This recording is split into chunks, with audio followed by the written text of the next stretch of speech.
पहले न्यूरॉन को देख लेते हैं। ये मैसेज ट्रांसफ़र हो रहा है एक न्यूरॉन से दूसरे न्यूरॉन में, तो ये है हमारे पास जो सेंड कर रहा है मैसेज, सेंड करेगा ये एक्सॉन के थ्रू, और यहाँ पर ये हमारे डेंड्राइट्स हैं दूसरे न्यूरॉन के जो रिसीव कर रहे हैं, डेंड्राइट्स के थ्रू ही रिसीव हो रही होती है इन्फॉर्मेशन, याद रखिएगा।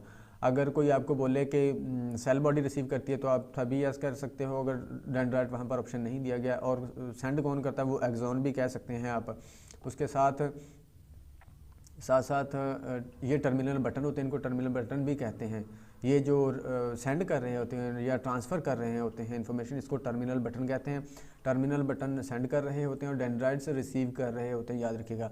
अगर एक्सॉन की तरह के बारे में बोला जाए तो वो भी सेंड कर रही होती है, अगर वहाँ पर टर्मिनल बटन ना दिया गया होगा तो। यानी कि कॉन्सेप्ट क्लियर होगा तो आप कुछ भी कर सकते हो, कुछ भी वो किसी तरह से भी क्वेश्चन घुमा फिरा के दे तो आप उसको सही से आंसर कर सकते हो।